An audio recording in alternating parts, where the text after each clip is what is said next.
Hello my dear friends, welcome to lucky education. और आज हम देखेंगे चैप्टर नंबर 18 साइंस का Indian scientist and biography and achievements. इसका लेक्चर नंबर 7 देखेंगे और लेक्चर नंबर 7 में हम डिस्कस करेंगे डॉक्टर पंचानन माहेश्वरी के बारे में। ठीक है, डॉक्टर पंचानन माहेश्वरी जो कि भारत के बहुत ही महान बॉटनिस्ट रहे हैं। क्या रहे हैं? बॉटनिस्ट। और बॉटनिस्ट कौन होते हैं? जो बॉटनी की स्टडी करते हैं। और बॉटनी क्या होती है? बॉटनी बायोलॉजी की ऐसी ब्रांच है जहाँ पर प्लांट्स के बारे में स्टडी की जाती है। ठीक है, तो इनके बारे में जानेंगे, इनकी पूरी बायोग्राफी और इनके अचीवमेंट्स के बारे में जानेंगे। इससे पहले एक छोटी सी सूचना है, class 10th RBSE Rajasthan board के स्मार्ट कोर्सेज लॉन्च कर दिए हमने, जो कि हमारी लकी एजुकेशन ऐप पर अवेलेबल है और बहुत ही चीप प्राइस पर, बहुत ही अफोर्डेबल प्राइस पर क्वालिटी एजुकेशन यहाँ पर आपको मिलेगी। 6 की 6 सब्जेक्ट यहाँ पर प्रोवाइड की जा रही हैं और ओनली 2000 रुपये में पूरा की पूरा कंप्लीट कोर्स आपको मिल जाएगा। सारे वीडियोज़ मिलेंगे, नोट्स मिलेंगे, सारी चीज़ें मिलेंगी। और तो इसको आप मतलब प्ले स्टोर से डाउनलोड करके ज्वाइन कर सकते हो। तो गूगल प्ले स्टोर पर हमारी ऐप है लकी एजुकेशन ऐप, इसको डाउनलोड करके आप कोर्सेज को एंजॉय कर सकते हो, घर बैठे अपनी पढ़ाई कर सकते हो। साथ के साथ में हमारा टेलीग्राम चैनल लकी एजुकेशन भी ज्वाइन कर सकते हो, जहाँ पर आने वाली वीडियोज़ की नोटिफिकेशंस मिलती रहेगी। ठीक है, तो शुरू करते हैं डॉक्टर पंचानन माहेश्वरी जी के बारे में। तो ये भारत के फेमस बॉटनिस्ट हैं। ध्यान देना, क्या है? फेमस बॉटनिस्ट हैं। और इनका मतलब इन्होंने एक इन्वेंशन किया था एक टेक्निक का, जिसको बोलते हैं test tube fertilization of angiosperms. Test tube fertilization, ठीक है, मतलब टेस्ट ट्यूब के अंदर फर्टिलाइजेशन करवाया। ये चीज़ टेक्निक इन्होंने इन्वेंट की थी। दूसरी, अगर इनकी जन्म की बात करें तो इनका जन्म 9 नवंबर 1904 जयपुर में हुआ, जयपुर राजस्थान में, आपको पता है। और इनकी डेथ जो हुई थी 18 मई 1966 दिल्ली में हुई थी। और इनको एक अवार्ड मिला था fellow of royal society 1965 England में। ठीक है, रॉयल सोसाइटी का फेलो बना दिया गया था इनको। और बाकी फील्ड इनका कौन सा है? बॉटनी है, बस इतना ध्यान रखना, ये तो गूगल वाली जानकारी है। एक इनका संबंध बहुत ज़्यादा है प्लांट एम्ब्रियोलॉजी से। किससे संबंध है इनका? प्लांट एम्ब्रियोलॉजी, या ये वर्ड आएगा इसके बारे में थोड़ा सा समझ लो। The science of the origin and formation of new plants. मतलब प्लांट एम्ब्रियोलॉजी क्या है? ये साइंस है एक। किससे संबंधित साइंस है? कि origin and formation of new plant, कैसे न्यू प्लांट्स बनते हैं, कैसे उनका ओरिजिन होता है, वो पूरी की पूरी जो स्टडी की जाती है उसको हम क्या बोलते हैं? Plant embryology.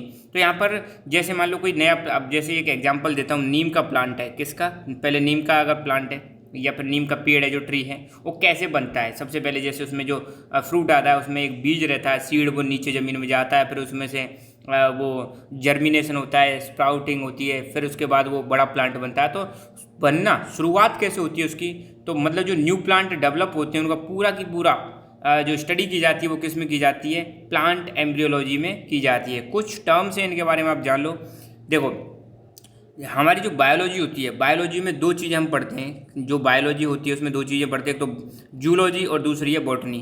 जूलॉजी में तो स्टडी ऑफ एनिमल्स, मतलब एनिमल्स के बारे में जो स्टडी करते हैं वो जूलॉजी में होती है। और प्लांट्स के बारे में जो स्टडी करते हैं उसको हम बोलते हैं बॉटनी। ठीक है, अच्छा, एक वर्ड और है ऑर्निथोलॉजी। ऑर्निथोलॉजी का मतलब क्या है? द स्टडी ऑफ बर्ड्स, मतलब पक्षियों की जो स्टडी की जाती है उसको बोलते हैं ऑर्निथोलॉजी। वायरोलॉजी, वायरस की जो स्टडी करते हैं उसको वायरोलॉजी बोलते हैं। Entomology, the study of insects, जो कीड़े मकोड़े होते हैं इनकी स्टडी को क्या बोलते हैं? एंटोमोलॉजी। और एक है माइक्रोबायोलॉजी, माइक्रो मतलब बहुत ही छोटे लेवल पर, the study of bacteria and virus, क्या कहलाती है? माइक्रोबायोलॉजी कहलाती है। तो ये टर्म्स आपको पता होना चाहिए, क्या मतलब है, क्या मतलब नहीं है। अब शुरुआत करते हैं डॉक्टर पंचानन माहेश्वरी जी के बारे में, जिनका किताब में जो भी चीज़ें रखी वो सारी चीज़ें देखेंगे। ठीक है, तो पहली बात तो ये इंडिया से थे, और इंडिया में भी कहाँ से थे? जयपुर से। और 9 नवंबर 1904 में इनका जन्म हुआ था। शुरुआत में उन्होंने अपनी जो एजुकेशन की थी इलाहाबाद यूनिवर्सिटी से की थी, और साथ के साथ में उन्होंने टीचिंग का कैरियर स्टार्ट किया था आगरा कॉलेज से। ठीक है, उसके बाद उन्होंने कई सारी यूनिवर्सिटीज जैसे इलाहाबाद, लखनऊ, ढाका, ढाका आपको पता है बांग्लादेश में, यहाँ पर इन्होंने पढ़ाया।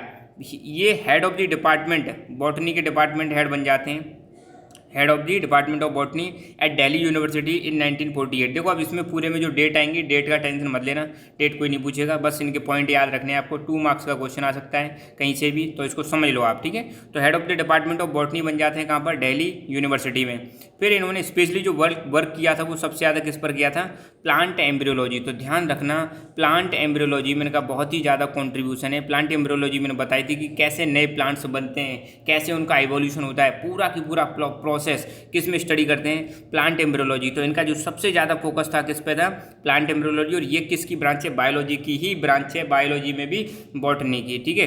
ही developed a new branch by combining embryology of with plant physiology. Embryology को प्लांट फिजियोलॉजी से डेवलप करके इन्होंने एक नई ब्रांच डेवलप कर दी। With new found knowledge succeeded in the growing different plural parts by artificial nutrition, ठीक है।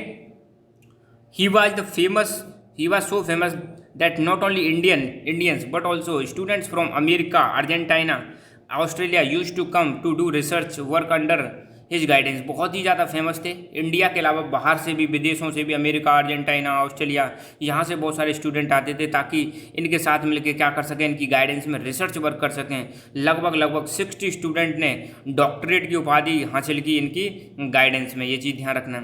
और the royal society of London, ध्यान देना, the royal society of London honoured him by making him a fellow for his work on establishment of tissue culture laboratory and for his research on tissue culture. अब देखो इन्होंने क्या किया था, tissue culture laboratory को establish किया था और साथ ही साथ में टिश्यू कल्चर पर इन्होंने क्या किया था, रिसर्च किया था। इसीलिए इंग्लैंड या ब्रिटेन की जो रॉयल सोसाइटी ऑफ लंदन है उन्होंने अपना क्या बना दिया, इनको फेलो बना लिया, ठीक है। ये ऐसे फेलो बना के रिवार्ड दिया, इनको अवार्ड दिया। तो इनका इस सोसाइटी का फेलो बनना अपने आप में बहुत बड़ी बात है। यहाँ पे फेमस साइंटिस्ट ही इसका क्या बनते हैं, फेलो बनते हैं। और टिश्यू आप जानते हो, the group of cells is called tissue.